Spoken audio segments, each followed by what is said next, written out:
must be annoying for us to keep pointing out something that you cannot translate with your physical senses. And what we want you to do is to try to be satisfied with the knowledge that if I can feel it, that then I will soon see it. You've just got to find some way of soothing yourself, that since I can feel it, therefore it must be. And if you can accomplish that, the receptive mode just means you're receiving something. So you could be in the receptive mode of what your vortex is offering up or what vulnerability offers. In other words, you're always in the receptive mode. So if you just start there by acknowledging that whatever is occurring to you, whatever thoughts are coming to you, whatever manifestations are happening, they are happening in direct relationship with whatever receptive mode you're in. An easier way of hearing it is whatever mood you're in. So that's elementary, isn't it? In other words, you understand that. You all do, don't you? You understand that. So now let's add another factor to that. And let's call that factor momentum. And let's talk about why momentum happens. Momentum happens because you give your attention to something. You give your attention to something, and then something manifests, and then you give your attention to something, and something manifests, and you give your attention to something, and something manifests. You have it so good because you're out here on the manifesting edge. You're out here on the edge where whatever you've got going on is showing itself to you moment by moment by moment by moment by moment. You have no excuse to be oblivious about what your vibrational countenance is, because the things that are manifesting around you are evidence of what it is. If you are aware of the way you feel, and you sort of kind of like that feeling, so you focus there, it will become more and more and more and more and more. You could take any thought of minor importance, and you could focus on it and bring it to a place of momentous importance, and it would manifest in this day. Every single one of you could do that with anything that is important to you. This is the power of the universe that you've got working with you.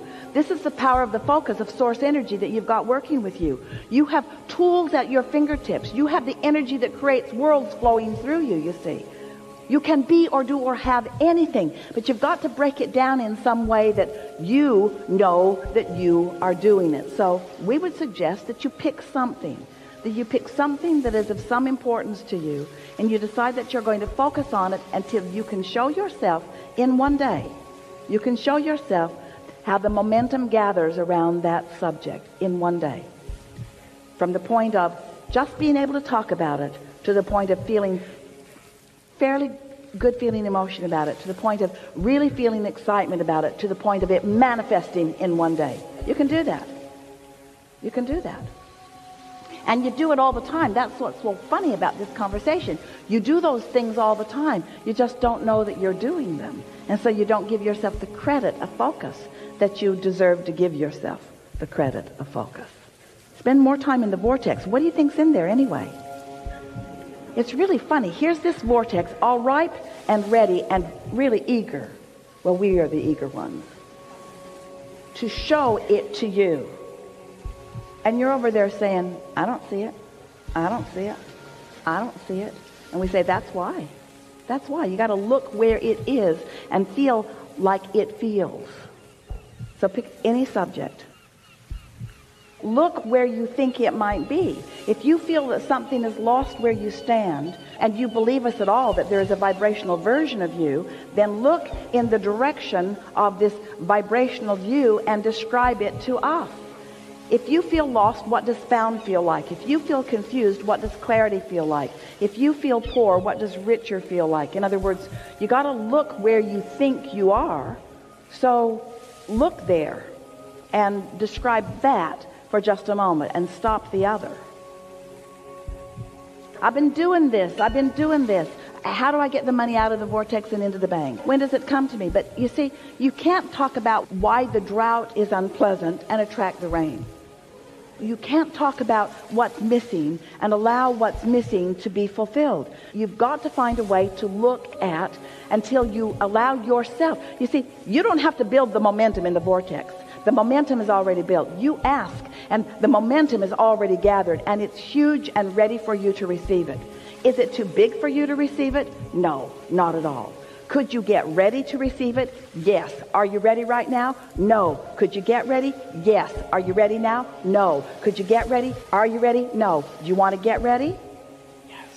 You want to get ready? So, do you believe that there is a vibrational version of things that you want? Yes. And do you think that you could find any words for them, or is it just a big, murky mess of a mist of little pieces of things that you've thrown into it?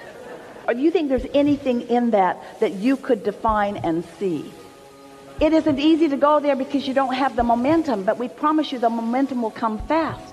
You see, it's easy to tell the other story because that momentum's there. It's easy to say all of those things, but it's not how it needs to be.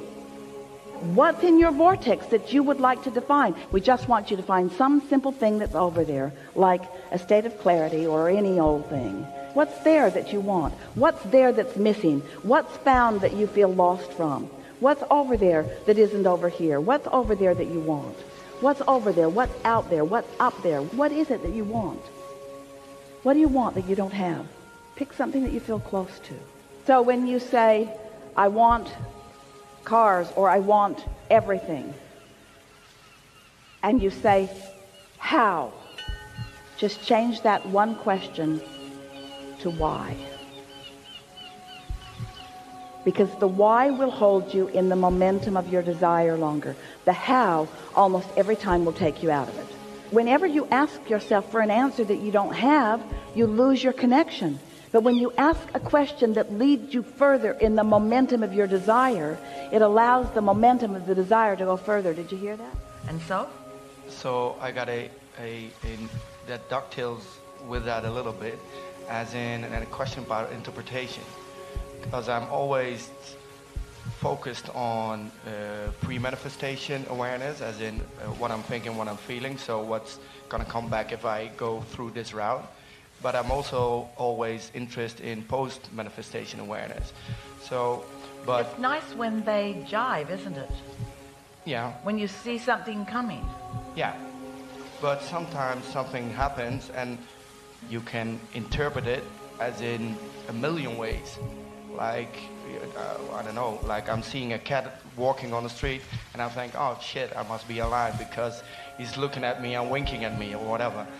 But it can be just whatever. It doesn't have to do anything with alignment or not. Well, here's the thing. Everything that comes into your vicinity is part of your point of attraction. And we know what you're getting at. In other words, how much of this is a response of my deliberate offering of vibration? And we want to say, let's just start with how much of this is in response to my vibration, and then how much of my vibration is deliberate. Because sometimes you're more deliberate than others, but that's why we were playing with our friend earlier today about the consideration that he was having for the woman who was sitting next to him. We want you to get it, that your vortex really is ready to pop at all times. So actually, very little that you are doing in this red hot moment is the reason that something comes into your experience. Just like when you plant the kernel of corn in the ground, you don't expect it to just pop up and be full of ears. You understand that there's a process. And so there's this deciding process and the planting process and then tending to process, and there's the natural gestation process, and there's the law of attraction in your own inner being and source energy focused upon it process. Things are always being presented, or you might say projected, or you could say revealed to you. Things are always being revealed to you. The big question is, are you in a state of realization of it? And the more you hold yourself in that state of being tuned in so that you are focused upon and feeling and aware of the dovetailing of you and you, the fullness of you and you, then you begin to feel that, not only the feeling that we're all in this together, but the importance of your point of view. The feeling of invincibility, what we mean by that is... I can do anything. Say again? I can do anything. That's what it is for me. Not only I can do anything that I decide to do, but in this moment of time, the energy that creates worlds is pouring through me. And all that I've intended that is in my vortex is available to me. And that feeling of invincibility or eagerness or readiness is the feeling that allows you to receive the impulse or the words, you say. You see, to many in the world, someone doing what Esther is doing or what you are doing seems like something odd or something rare, but it should not be either, because everyone is an extension of source energy. But if someone doesn't understand the process and hasn't paid attention to their own emotions and hasn't shown themselves bit by paying attention, brilliant you, to pre-manifestation and post-manifestation. And we tease our physical humans because you create your own reality, but most of you don't even have an awareness of the reality you've created until it shows up, and then you go, yikes, or yay. But when you are deliberately contouring your emotions by deliberately choosing your thoughts, when you get some measure of control over the knee-jerk reactions, and instead of having knee-jerk reactions, you are having deliberate thoughts about things, then that feeling of invincibility or that feeling of certainty, that feeling of I know who I am, that feeling of all is right in my world, that feeling of love for everyone, that ability to look into any composite of energy, which means one single human or a family or a nation or a world, that whatever you are choosing is your object of attention.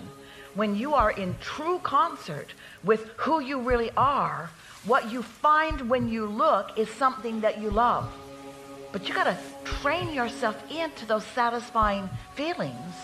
Otherwise, you don't know what you're seeing. And if you're in that not always, but mostly state of alignment, are you then automatically, that's step 5, right? That you're automatically choosing the interpretation of the post-manifestation as in positive? You see value in every single thing. When contrast happens, even if it hits you hard for a minute, you acknowledge its value because you know what it has launched. And you understand that it's what you came for.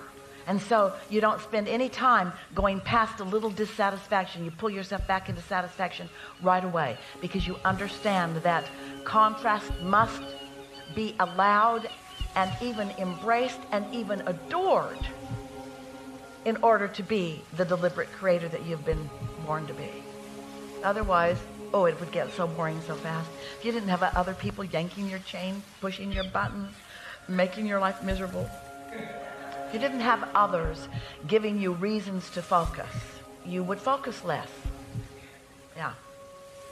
Enough? Perfect. Really good. Really good.